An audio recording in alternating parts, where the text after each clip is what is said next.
passed away since this time. Unfortunately, he had a terrible disease that left him in very bad shape. But he was a brilliant mathematician and scientist. His name was Stephen Hawking. And this is a very short clip. But what Stephen Hawking... Now, if there's no God, we've got to save ourselves. When we see our planets dying, what are we going to do about it? Right? Here's one of the most brilliant minds in the world without God. Here's his answer, okay? It's time to commit to finding the answer to search for life beyond Earth. The breakthrough initiatives are making that commitment. We are live, we are intelligent, we must know. This is a time when citizen science and social media allow the project to have a real global reach in a way it never could before. With the Breakthrough Initiative, we will target the nearest million stars, the nearest 100 galaxies. We will target the entire plane of our Milky Way galaxy, including the center, with its billions of stars. Mankind has a deep need to explore, to learn, to know. We also happen to be sociable creatures. It is important to us to know if we are alone in the dark. How sad is that? It's time to commit to finding the answer to search for life beyond Earth. I want to pause that and just read down here it's saying that he's moved up his timetable. He once thought that it was 1,000 years, but he believed that it Professor Stephen Hawking thinks this human species will have to populate a new planet within 100 years if we're to survive. The BBC said, with a notable absence of punctuation marks, a statement posted online. So, very sadly, you have this whole thing that if we got to save ourselves, we've got to do it because there's no God out there. We're all alone. We've got to fix this. Okay, and then I want to follow it up with this very famous song that Eddie sang his own version of last week. Imagine, a song considered to be his greatest solo work. In fact, I'll back that up to the beginning. Sorry. There we go. In 1971, John Lennon released Imagine, a song considered to be his greatest solo work. In fact, Rolling Stone described it as his greatest musical gift to the world, while the Guinness Book of Records called it the second best song of all time. The song lyrics wistfully ask us to imagine a world without God, religion, heaven, hell, or any of that divisive stuff, because if we could just do it, then there would be world peace. The song has become such an anthem of hope for humanity that it's now played every New Year's Eve in Times Square before the ball drops, and it's been played at Olympic closing ceremonies, and it's regularly lauded for its visionary wisdom. The world today fully supports the message that Imagine conveys, that the world would simply be better off without God.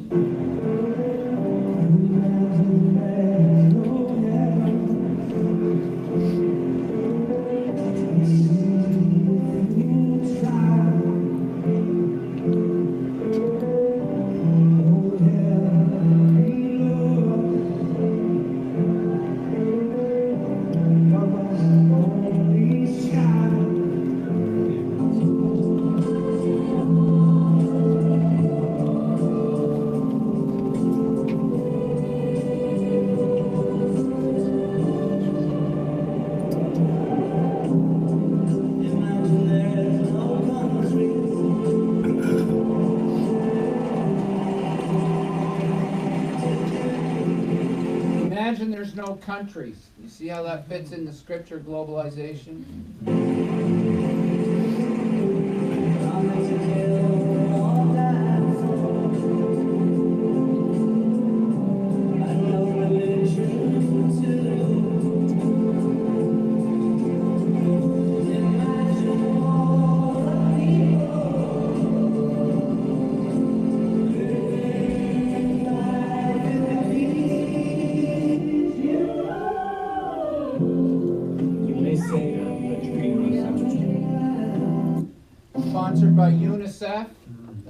top right, United Nations.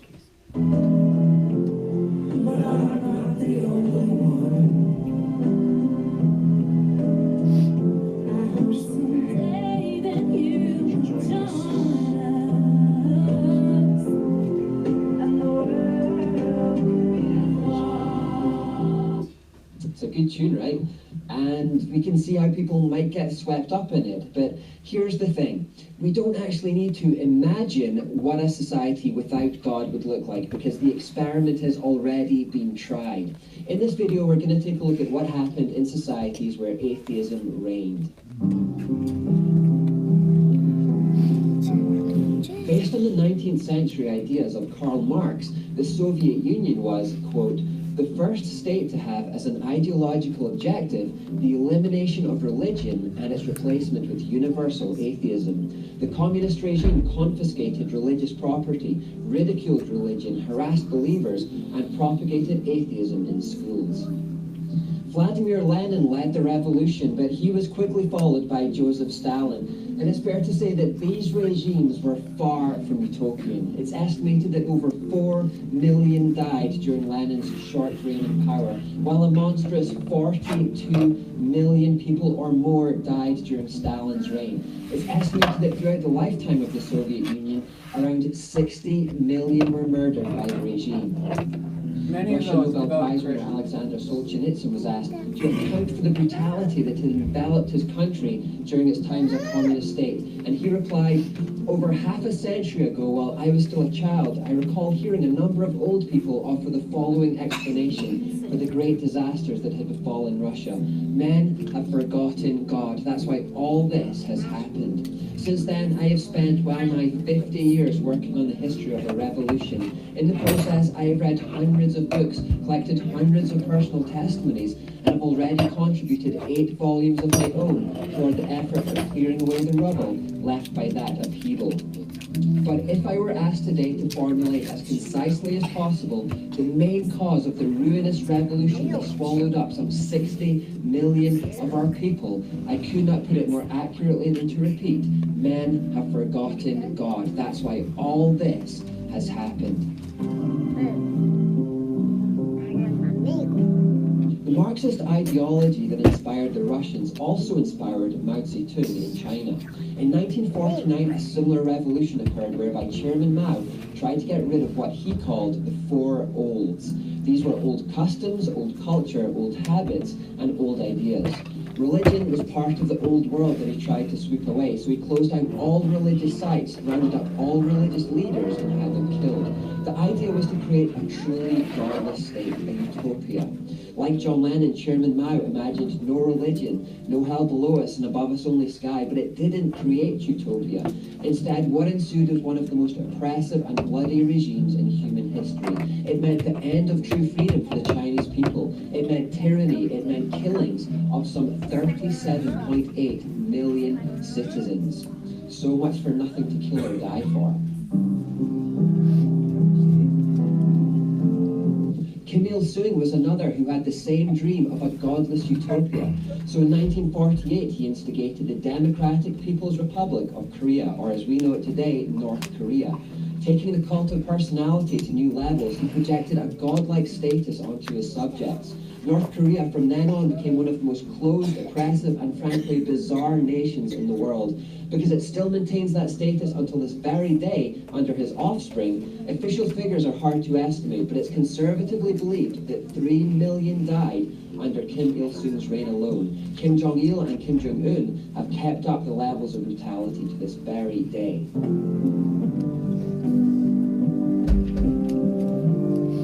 Another high-profile atheist who tried to eliminate all religion to create a godless state was Pol Pot in Cambodia. He only briefly held power for 4 years, but during that time, he racked up a kill tally of around 2.4 million citizens. Since the entire population of Cambodia was only 8 million, he successfully managed to kill around a quarter of the nation's inhabitants in 4 years. Pol Pot imagined no religion, and those were the consequences.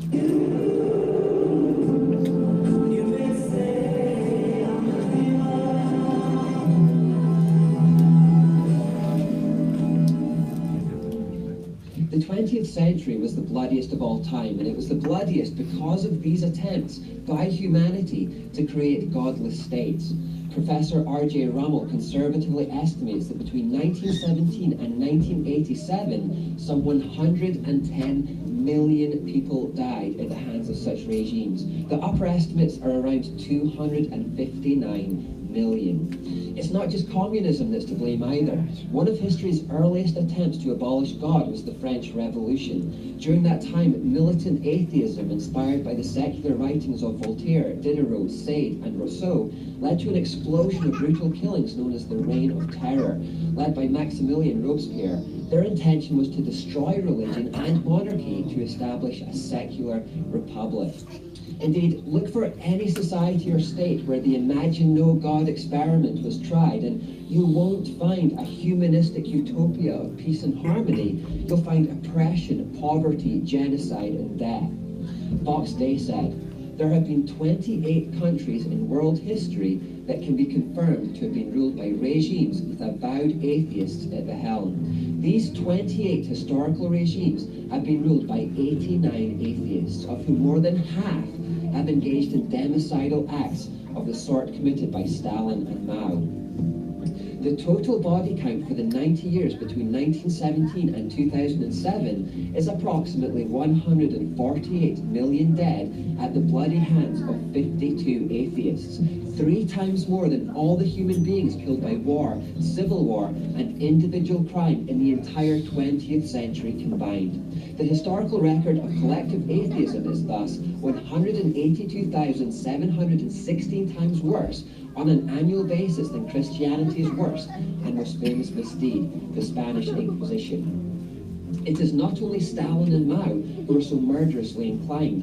They were merely the worst of the whole hellbound lot. For every Pol Pot whose infamous name is still spoken with horror today, there was a Mengistu, a Beirut, and a Choibalsan, godless men whose names are now forgotten everywhere but in the lands where they once ruled with a red hand. Is a 58% chance that an atheist leader will murder a noticeable percentage of the population over which he rules sufficient evidence that atheism does in fact provide a systematic influence to do bad things? If that is not deemed to be conclusive, how about the fact that the average atheist crime against humanity is 18.3 million% worse than the very worst depredation committed by Christians, even though atheists have had less than 1/20th the number of opportunities with which to commit them? If one considers the statistically significant size of the historical atheist set and contrasts it with the fact that not 1 in 1,000 religious leaders have committed similarly large-scale atrocities, it is impossible to conclude otherwise, even if we do not yet understand exactly why this should be the case. Once might be an accident, even twice could be coincidence, but 52 incidents in 90 years reeks of causation. In short, the world would not be better off without God, and utopia would not ensue. Everyone who holds hands and sings along dreamily to Imagine at New Year or at Olympic closing ceremonies, believing it to be a message that the whole world should get behind, is horribly confused and mistaken. It is not an anthem of hope for humanity. History tells us this. Pushing for a godless society is to create a living hell on earth.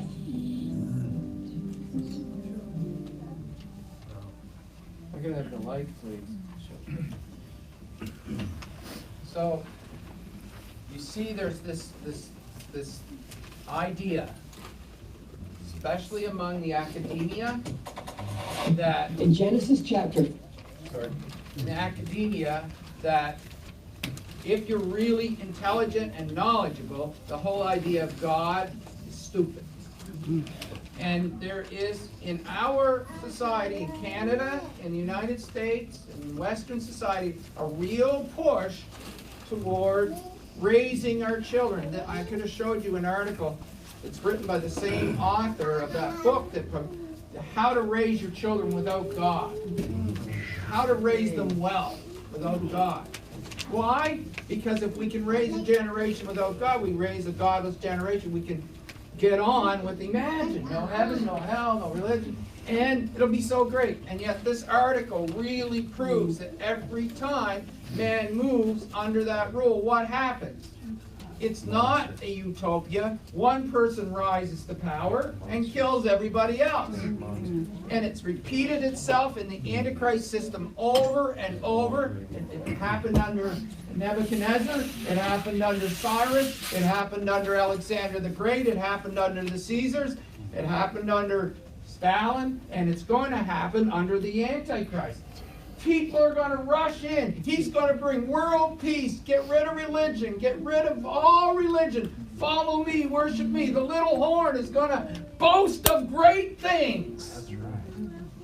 And people will flock to them. That's right. Only to be caught in this terrible trap that we have already seen repeated in history over and over and over again. And smaller, but one day there's going to be this world dictator. Can you imagine? There is no countries. There is no war. All this peace. It's not going to happen until Jesus Christ comes and rules and reigns on this earth and creates the great theocracy. I have another powerful video to show, but it's on a little different slant, to show you how we are so quickly in this information convenience age where we're carrying our cell phones, moving toward the opportunity for someone to control us very, very easily. And the world is rushing toward it because it's convenient. Now, I'm not going to take any more of your time tonight, but I want to just, I know that that didn't particularly apply to the lesson tonight, but really wakes us up, doesn't it? Yeah. Doesn't it make you want to go out and tell your loved ones, shout at the world? Don't ignore God and don't move. If our country moves away from God and they start pushing on the church, right now there's open war in China on the church. Open war since December. It was kind of cloistered before, but right now they're burning churches. The government's tearing churches down. They're doing everything they can to destroy the church. That's only going to grow the church, because God. But if it happened, we can say, "Oh, that's happening in China. It won't happen here." What's the difference? The difference is that they said there's no God. And I wished I had the video. I was trying to find it there. Just one little quote I'll leave you with. The man's talking, he's a secularist, and he's saying, a secularist just doesn't believe in God, doesn't need God. And he said, here's the exciting thing. In the 1990s, the evangelical outweighed the atheist. Today, he says, it has flipped. And that age group, especially under 25 and 30, are turning away from God in record numbers in the United States and Canada. That's so exciting. No, not really. No. Kind of scary. Yes. Yes, it is. Exciting that they return to God eventually. Yeah, well, no, but they are turning away from God. 95%. That's what this other gentleman was saying. He was excited there. In their university and in our school system. I know I need to release you. Ed? Apparently, one of the signs of the end times, according to the Bible, it says, when men begin to make their nest among the stars. Mm-hmm. You know, that's one of the signs. And someone else actually took the trouble to put all of the Earth's population in one place. And according to this guy, you could put all of the world's population in two big United States, in two states in the United States, shoulder to shoulder. Right. So we're not overpopulated at all. I am not a conspiracy theorist, okay? Please understand, I'm not a conspiracy theorist. But there is an actual group of people who have conjured up the idea of creating a worldwide unity by, they've literally said this, Mikhail Gorbachev is part of it, it's called the Club of Rome, and they work very closely with the United Nations. by creating the idea that the world is in trouble environmentally and humans are causing it, is to create a new enemy for us all to be against. But it also leads to the excuse to control population and to control human private ownership and nations and bring about a global economy. It is so, the more you study this, the more the Bible just like, there it is. Right. These are exciting days we're heading to, and I really liked your question, Francesca. It's setting us all up. You want to hear the answer to her question, you have to come back next week with a little more. But she can come tonight. Where? Just up here.